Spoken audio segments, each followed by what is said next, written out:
Imagine a vibrant discussion between people that includes both openness and critical thought in the pursuit of truth.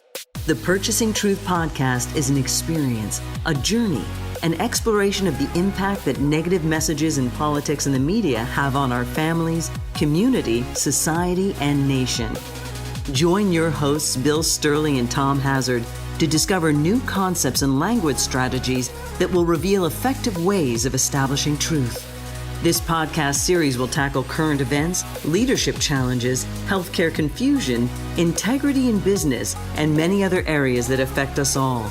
Gain clarity and understanding of the various truth perspectives. Welcome to Purchasing Truth.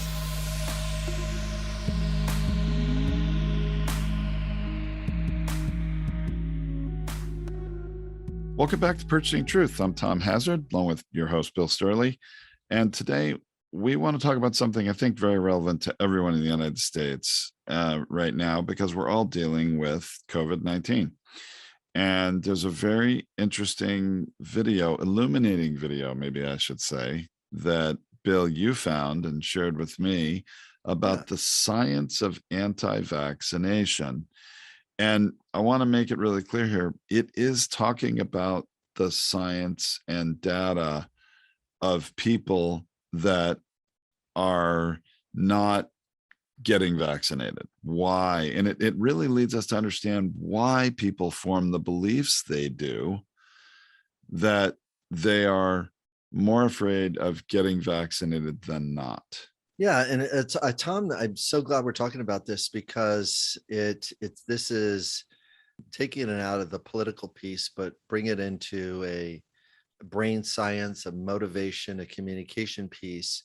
And whether you're talking about difficult messaging, because that's what we look to face, is how do you talk about difficult things? And one of the difficult things to talk about is how collectively our beliefs and bias run us.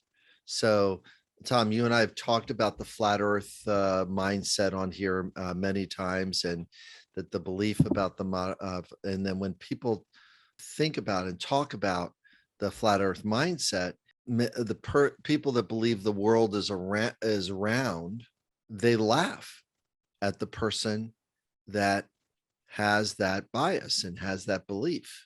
And the trouble with that is that you're laughing, but can you individually prove that the earth is round? And that answer is no. Go ahead and try to explain it. Try to explain, and everybody go like, well, no, it's round. Science, there's facts there that know that. Really? Go ahead, tell me which ones. I mean, the pushback that you will get is around, how do you really prove your own beliefs or biases? And this is where it becomes really, really difficult about how the brain kind of traps us into certain forms of certainty. I have certainty about this thing, whereas really we're just listening to the voices of others. We're not, to use a political thing, read the transcript. Well, have you read this transcript? No. Well, but you want other people to read the transcript. Yes. Well, read the transcript. That is a person listen to another person's point of view, and to realize that there is this back door with a skeleton key that you can go into somebody else's brain and just put in a micro message. And this micro message grows and becomes a seed that becomes a plant that becomes a tree, or becomes a pile of weeds in the person's brain that says government is ineffective, government is this, government is that. And then all of a sudden people don't believe in government and go like, well, I want my guy to fix government. That's not so good. Your guy doesn't believe in government. They just want to take government down. They want to stall government. They're there for their own respect and their own recognition. They're not there to change government. They're there to throw sand in the gears, because when they do, you keep reelecting them. So it's a little weird that our belief structures can get hijacked in that way.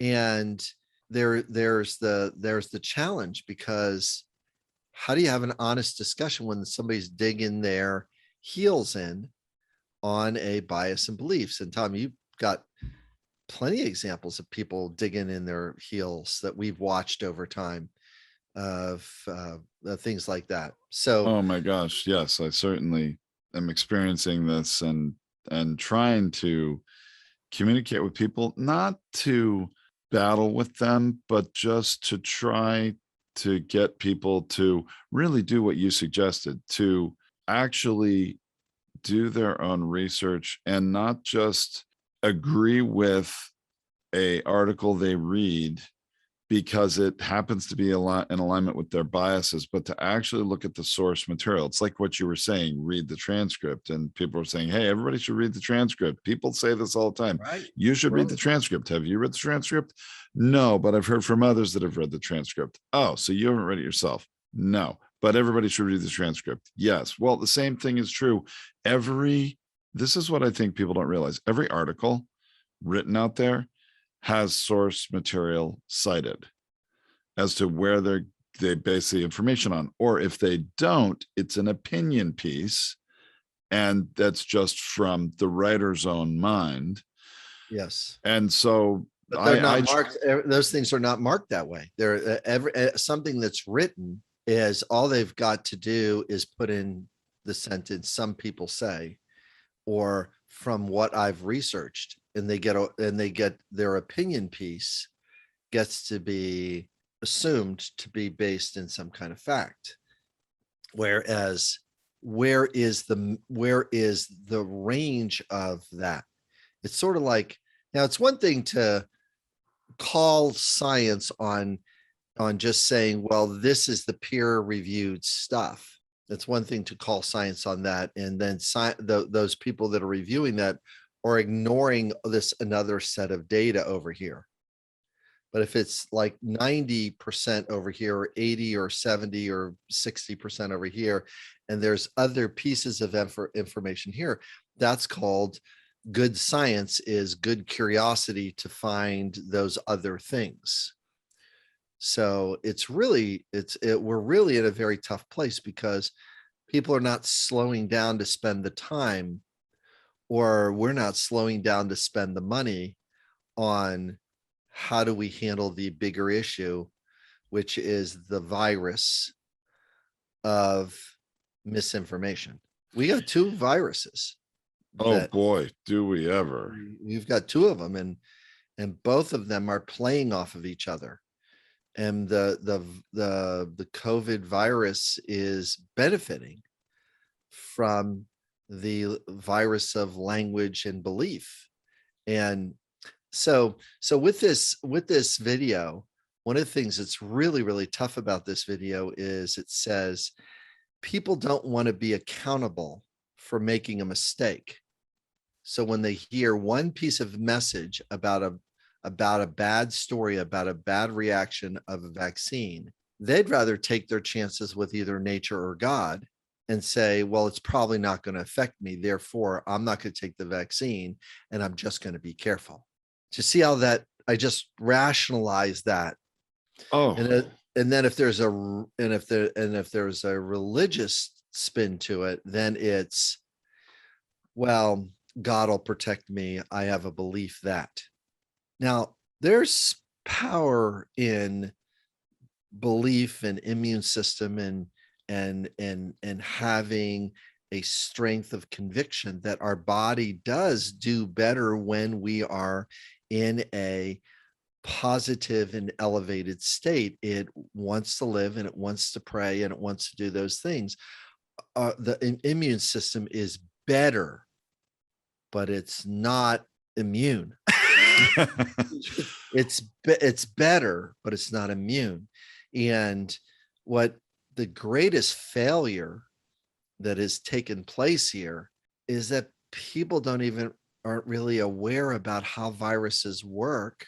And there hasn't been any widespread public campaign to put the various different little videos together that are necessary to say, here's how the virus works. Here's how this thing goes. Here's what happens. Here's what happens in a room of people. And it's almost, it's going to be very, very unsettling just even to think about this thought coming out of my head. But we need animated, childlike, very, very young style of video to make an impression about how to protect.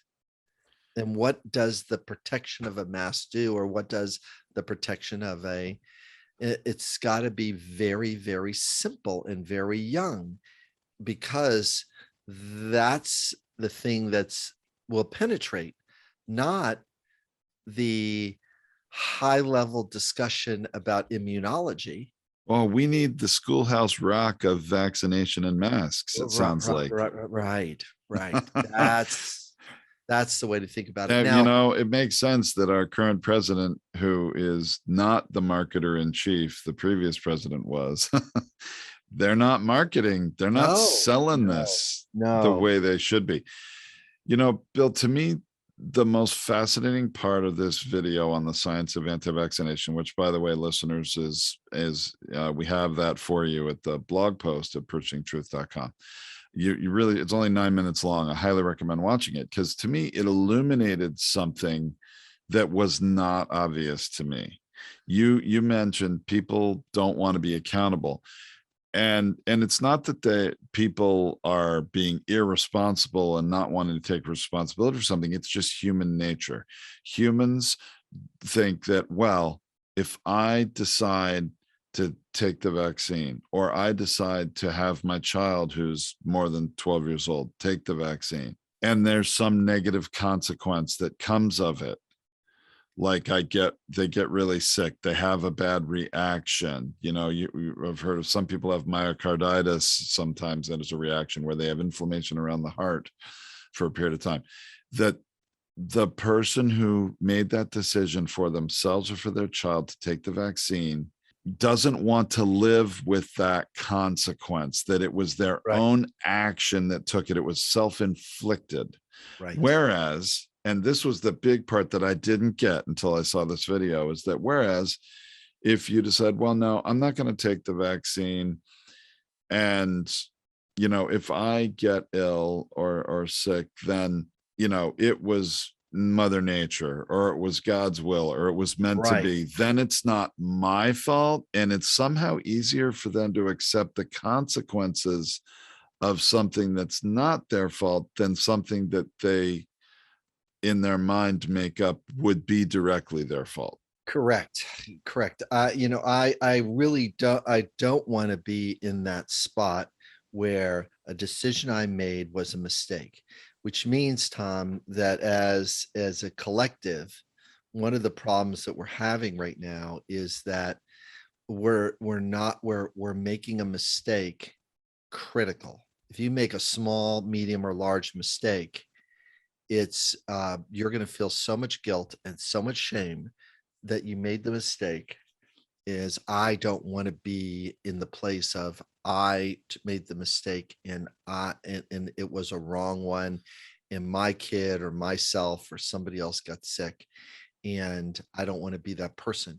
I want to be the person that puts my head in the sand or avoids it, or comes up with a bias to protect. One of the quotes that I've posted around was, I'm the wisest man alive, is the quote. For I know one thing, and that is that I know nothing. Now, that's a Socrates quote, but the problem is we don't have that as a general mindset right now. We don't have, I'm wise because I don't know. See, if you don't know something, then your mind's going to stay open to curiosity. But once you know something, it shifts into a category of certainty. And then this pesky thing called hubris comes up. My belief is real and valid. That's a problem, because hubris then looks like, well, I believe that guy, therefore I can take an action because that guy hinted at or told me to. Let's march down there to the White House and let the voices, let them to be known.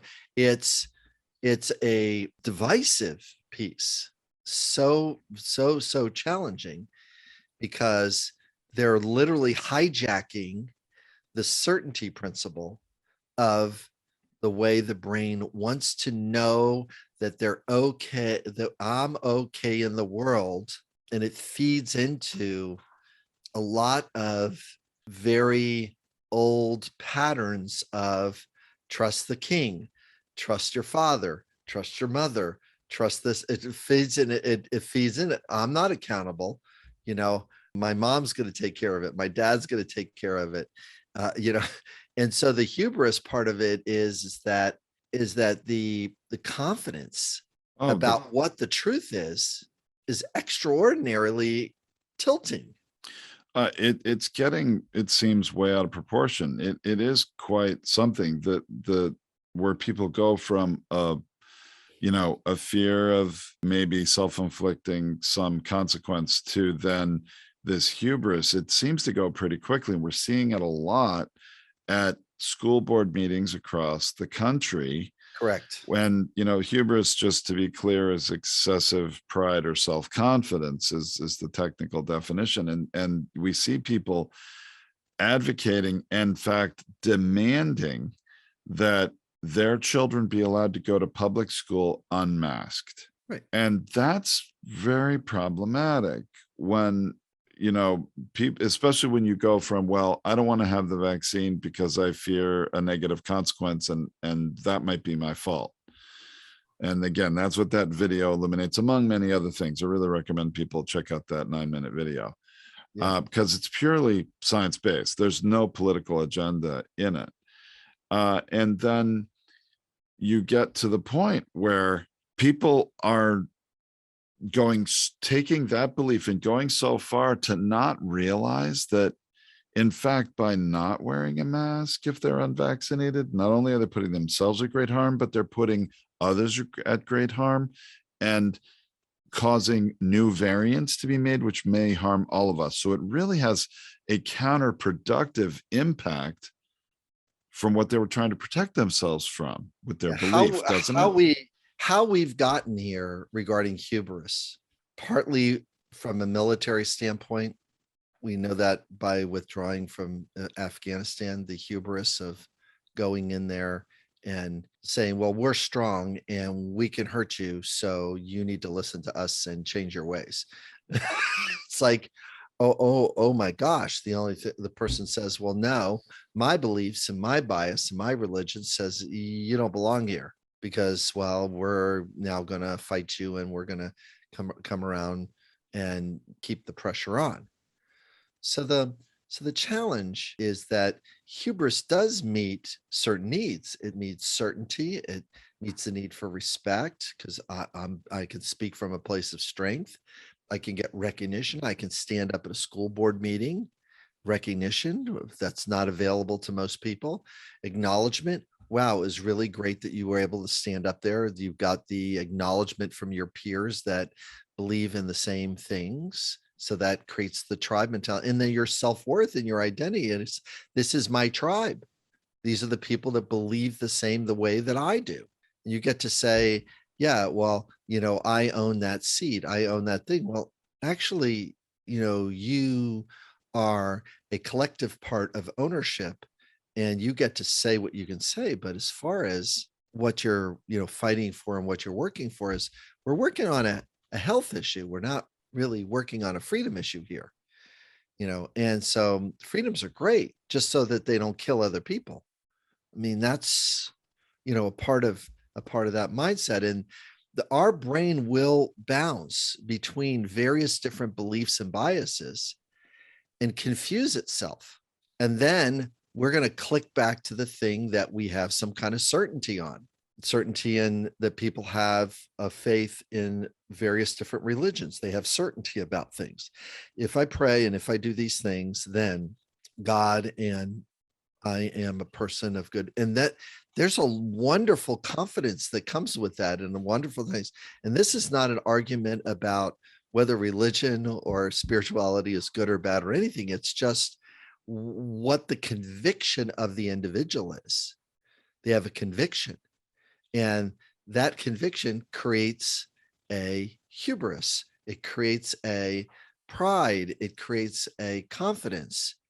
And that's good until it runs into the numbers. Well, until it runs into existing at the expense of others, isn't that right? Right. At the expense of others, and then the numbers. And the reason why I use the word numbers is, well, if they're right, if masks don't help, well, why do the numbers not show that? Why is the South all red and other places that wear masks are, the numbers aren't there? If the numbers need to be there, and people don't, I mean, there's a lot of people that don't like math and have such an aversion to math that will say, well, those numbers are made up. And they immediately is going like, what, but we're measuring things here. That we can't stop the process of measuring something. And if we let go of that, if we stop measuring things, then we are taking a step into naivete, ignorance, unawareness. And there was a quote inside that video about ignorance as a feature. Now, this is really a very difficult discussion, and I know we're going to stick the landing here, is that ignorance is a feature because it allows us to open up to creativity and curiosity, but it also is a detractor because it allows us to go down a path that narrows our ability to have an open discussion, because ignorance is like a toggle switch. All of a sudden it's a feature, but it also is, hey, if you're not making the changes, guess what happens? You know, your way of thinking doesn't hold up and doesn't stay there. And then all of a sudden there's a serious consequence to that. It's the waking up that a college student that comes out of college and realizes they've got to take a beginning job.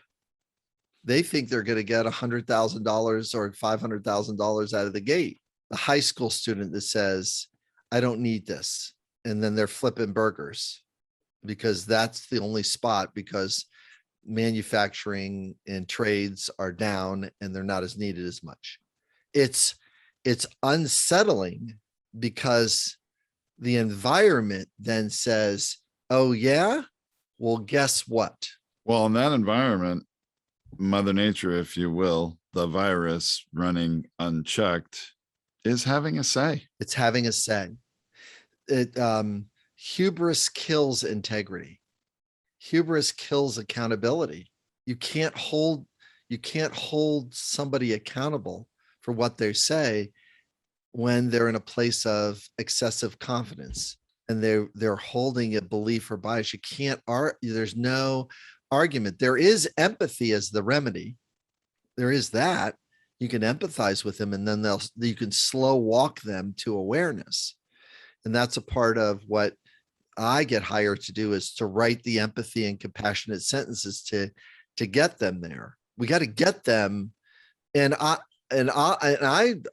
just want everybody to know, I hold up my own mirror in the morning and go and like, what biases and beliefs are running right now in your head that is preventing you from doing X, Y, and Z? Well, I got my list of things that my mind narrows and it needs to expand, and that's the thing that is really, really troublesome. The other thing that's troublesome about hubris is that it's very hard to hold somebody accountable for what they say. And we're noticing that in our environment.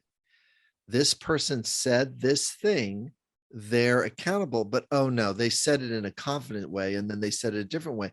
The greatest example of this is Lindsey Graham saying, I'm going to do it this way, and now I'm going to do it this way, and I'm confident, and the people voted for me in here, and I've got enough money to stay.